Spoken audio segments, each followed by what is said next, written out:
Hi, I'm Vickie Sullivan, Volunteer Coordinator with the Mission Viejo Library, and today we are going to show you some examples of how to tap into your talent. I'm here with Claudia DiVito, and I'm happy to have you here with me today to talk about volunteer leadership. You have grown from being a volunteer as a student, and now you're volunteering as chairman of the Cultural Arts Committee. I began volunteering with the City of Mission Viejo in 2006 when my art professor, Drew Maurer, mentioned a mosaic art project that the city was doing along the Oso Creek Trail. From there, I went on to help artist Eileen May with a mosaic leaf sculpture on Crown Valley Parkway. Later, I emceed for the city's summer concert series and also for their Artes de la Vida event.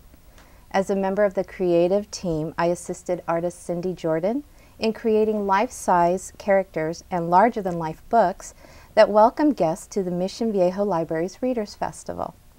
All of these volunteer experiences have led up to me being the chairperson for the City of Mission Viejo's Cultural Arts Committee. Like Claudia, we are able to sustain many of our volunteers by providing them with new volunteer opportunities for them to grow. This is Sarah Bardowell, and Sarah is a professional photographer who was recruited to shoot the library's signature event called the Readers Festival. Sarah, can you tell us about your volunteer photography journey and how this volunteer opportunity resulted in employment with our local newspaper? Yes. I got started with the volunteer opportunity through Tony Nunez, who's the graphic designer here at the City of Mission Viejo. I started doing photography because I wanted to save money on my child portraits. And so I just started honing in on my own photography skills. And my friend Tony called me and said that they had this great opportunity with the Readers Festival. And she said there was this author named Dean Koontz, who I was of course enamored with, and would I like to come and shoot? And I said, of course. So ever since then I've came every year and shot and got to meet a great bunch of amazing people and had a great time doing it. That sounds wonderful. Now, how did that lead you into getting a job with the local newspaper? I'm curious to know about that. Well, what happened was, I guess they were short on freelance photographers and they needed some people, and word of mouth got around that I was the go-to person through the City of Mission Viejo, and so they called me and asked me if I'd like to join their freelance team. So they saw your work that you were doing here as a volunteer, yes, and that ended up landing you a job. Yes. That is awesome. Yes. By tapping into Sarah's photography talent, a win-win outcome was created for the library and for Sarah's career. This is Carolyn Killion. Husker the therapy dog and Carolyn, Husker's trainer, lead our famous children's program called PawReadathon. Carolyn, Husker is so patient with the kids and loves listening to them read. What is it about Husker that inspired you to get him involved with pet therapy training? Husker has 5 traits that really make him perfect for pet training, of those being calm, smart, patient, what you already mentioned. But the 2 most important characteristics are his affinity for children and the elderly and handicapped, as well as he intuitively knows who needs him more, especially in the children's reading program. So when children are having difficulty with something, he will get up and go over and sit by them, put his head on their lap, and he just seems to give that extra encouragement with those big brown eyes looking at you, going, you can do it, you can do it. But what is it that you just love about Husker and the PawReadathon the most? I love the way that the children's eyes just gleam and glisten when they see Husker trot into the room, and they are excited about reading. And I've watched children over these past 6 years go from being very hesitant readers to, after probably 6 months in the program, turning on to be wonderful public speakers and readers. So just knowing that children are going to go on and really enjoy reading in the future, and that Husker has played a role in that, is really important to us. Yeah, that's great. Well, we thank Husker and you for dedicating your time as volunteers to this very successful program for the library. Thank you. It's our pleasure as always. Anything we can do. This is Randy Smith and Dick McConaughy. Randy and Dick are two of our senior sorters who have been empowered to lead the volunteer sorting function in the Friends of the Library bookstore. Randy, as a lead sorter in the bookstore, what has attracted you to continue volunteering?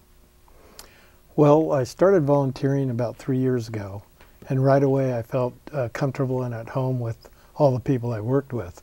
And I think that's the main thing about continuing to volunteer, is feeling comfortable with the people you're with and enjoying what you do. Kind of like a family. Oh yes, definitely. Yes. And I really enjoy what I do.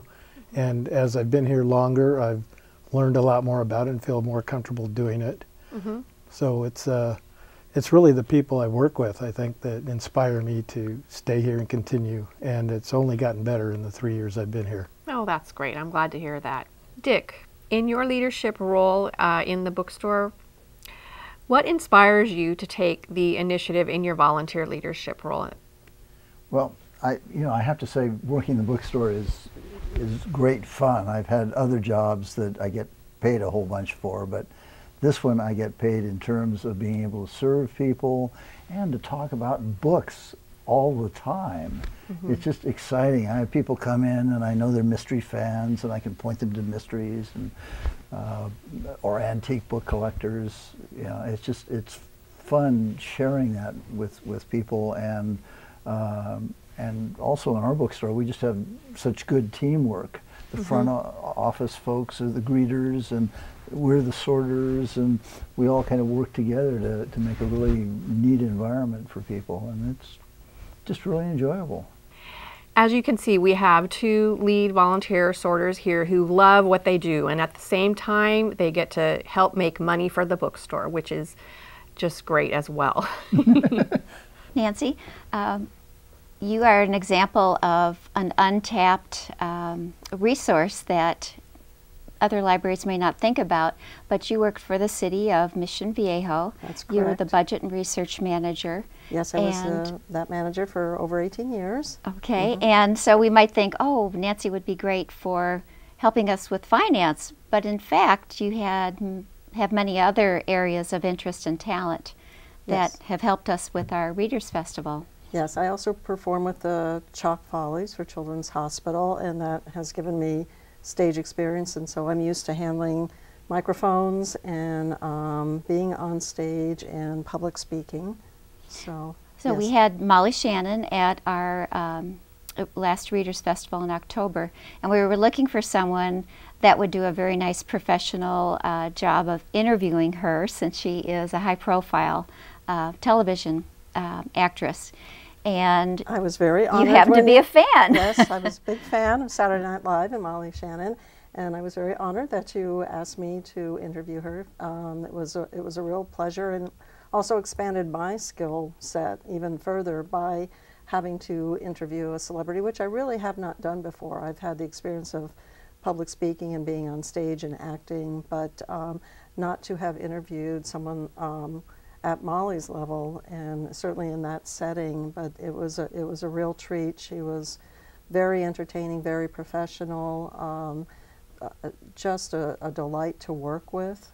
And can you tell us a little bit about how you decided to volunteer at the library? Having sat at the budget desk for so many years, I was able to see the financial returns that the bookstore provided for the library, and how many hundreds of thousands of dollars they contributed to the library to buy materials. And I was extremely impressed with their ability to raise that money. I knew it was a very tight group, and that they had an Amazon unit that I thought was really neat, and that brought in so much extra money, and it really did help support the library operations for the years I was there.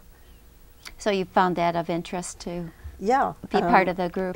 It seemed like a very professional organization, and so I did join the board, and because I was still working for the city, I wasn't able to volunteer at the bookstore until a couple of years later, and I did start there in July, and I have really enjoyed that work as well. I enjoy interacting with the public when they come in and look for books, and to chat with them about what their favorite books are, and whether we have their authors, for the books that they're interested in. and just get tips on new authors and other books. It's really been fun. Well, thank you very much, Nancy. You're very welcome. Hi, Cindy. Can you give us a little bit of the background as to how you first connected with the library? Well, it was a long time ago, and there was a little tiny ad in the city publication asking for artists to do artwork for the city. And when I came, I thought I'd be doing posters or something small like that, and I ended up doing a big mural for the city. So it was, I don't think I knew what I was getting into, but I have never regretted it. Very good. And that was when the library is being built. Yes. Could you tell us a little bit about how you came to design the image for our Readers Festival when it first started? Sure. Well, I got an email from Tony at the city asking if I'd be interested in helping with a new project.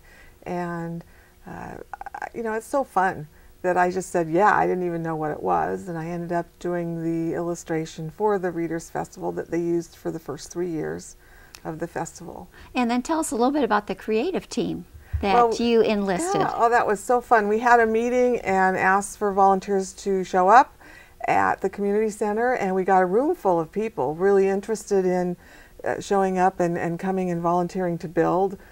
We asked for people who would do all kinds of things, paint and do carpentry and whatever. Okay. And we ended up putting together a really great core team after that of about 8 or 9 people who just showed up every week 2 or 3 times in our driveway to build the scenes, the big art installation for the Readers Festival.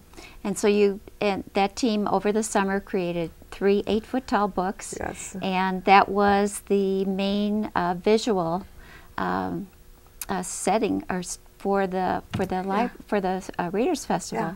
Well, we were asked to bring, the Readers Festival's theme was bringing books to life. So we thought what fun it would be to bring 3 of those characters from the illustration to life. And we showed those 3 life-size sculptures of characters coming out of the books, basically like the illustration, coming to life, bringing books to life and bringing the imagination and the fun that's in a book to life for people. And so that's what we did.